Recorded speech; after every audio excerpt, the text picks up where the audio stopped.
Cavs made big moves to the trade deadline. They've gone 4-2, but they were blown out by the Spurs on Sunday. Ty Lue said he made changes to the offense at practice yesterday, and he does not want the rest of the team to defer to LeBron too much. Let's take a listen. You got to, continue to get better and continue to progress, until we get through April to the playoffs. So our biggest focus is make sure we're getting better each day. I thought today was a good day, a good teaching day. Was able to add some more stuff offensively because, right now with only 2 or 3 practices, we're predictable offensively, and team is kind of sitting on and taking advantage of that. Skip, how much pressure is on Ty Lue now? Right now, Ty Lue sits on the hottest coaching seat in all of sports. Thanks in some part to the man sitting across from me, because he's not going to like Ty Lue come pretty soon here if LeBron's team continues to sink. They need to sink some shots, as you have correctly pointed out. But what just happened? Ty Lue was coaching a team that was dead in the water, and all of a sudden it sprang back to life because of 3 deals made at the trade deadline that saved the season and turned everything completely around. And Isaiah Thomas, who has been demonized and scapegoated by everyone, and correctly so, is now no longer there. So the finger's got to point somewhere, and it feels like it's starting to point at Ty Lue. So what just happened? We saw the new Cavs click sensationally at Boston and click sensationally at Oklahoma City. Then they had to take a week off, and they came home, and they clunked and they clanked at home against a Washington team without John Wall, and then against the Spurs team without Kawhi Leonard and without Manu Ginobili.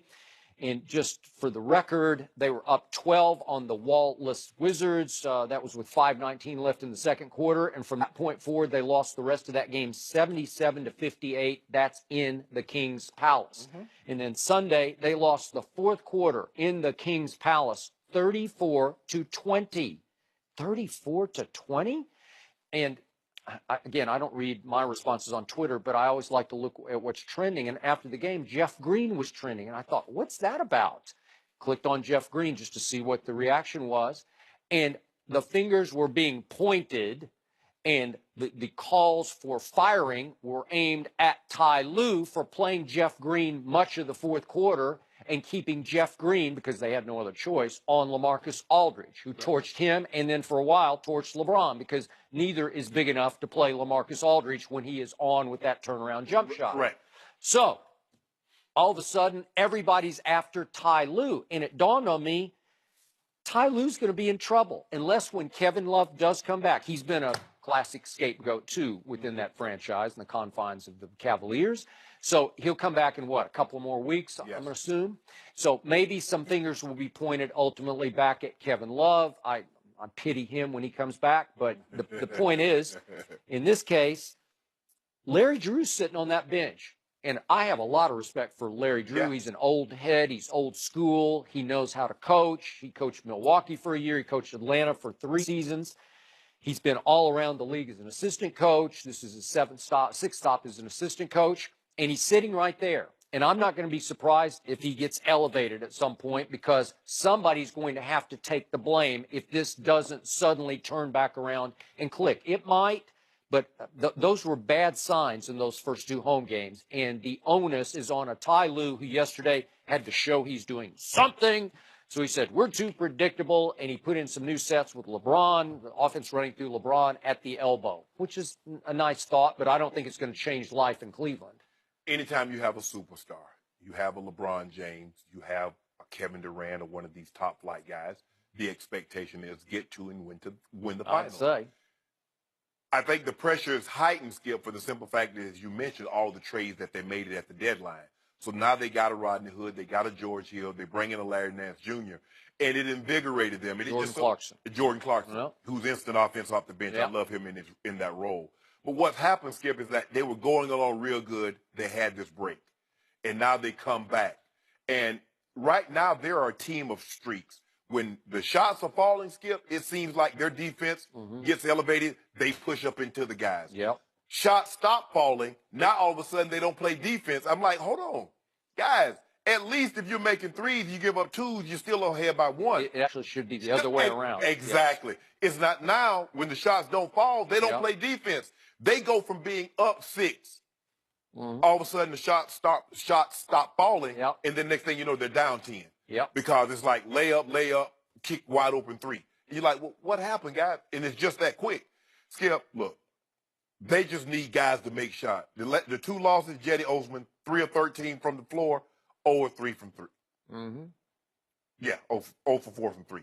George Hill, 3 for 17, 0 for from 3. J.R. Smith, 7 of 20, 3 of 14.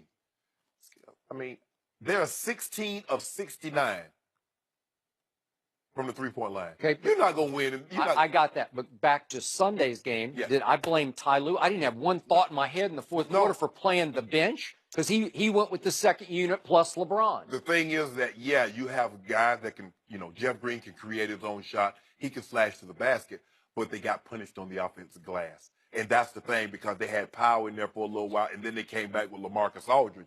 So now they're getting second chance points. So even if you do make them miss the shot, you're unable to secure the rebound because you don't have enough bigs in the game. Okay, but Ty Lue prioritized, we need to score. Right. They wound up with 20 fourth-quarter points. That's pathetic for LeBron and company with all this new firepower. They did have some great looks, but they just didn't make them. But here's the thing, Skip. It seems like, okay, you get this old roster out of there, and you come in with some new guys. Okay, you're playing good. Guess what? In another 2 weeks, you're going to have to try to get Kevin Love reintegrated. So you're going to have to start the process all over again. And that's what they're up against right now.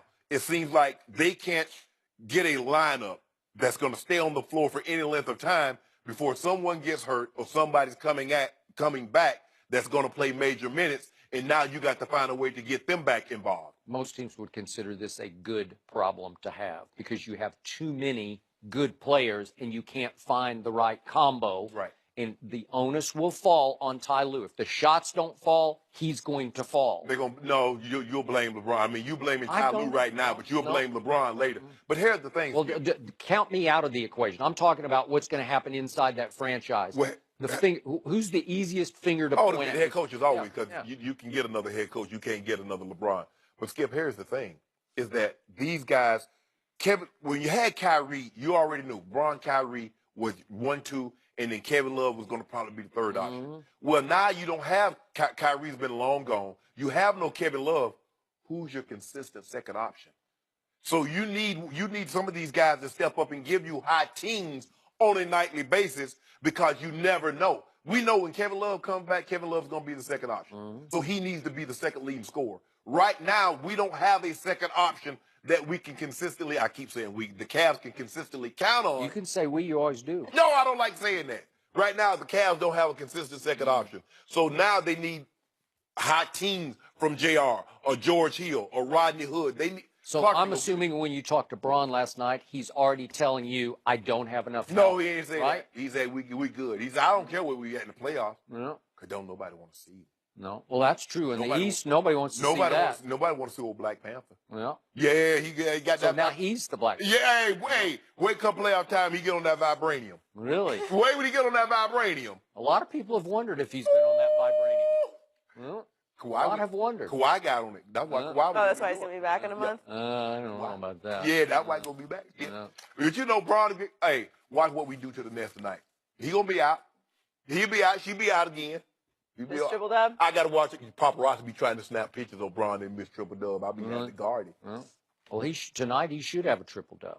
No, you know what, Skip? And they should win this game by 20 points. Joy, you know what's going to happen? If he gets a triple dub and he plays 28 minutes, Skip's going to say he should have got a triple dub. But why would he play 28 minutes? He should only play 18. 28?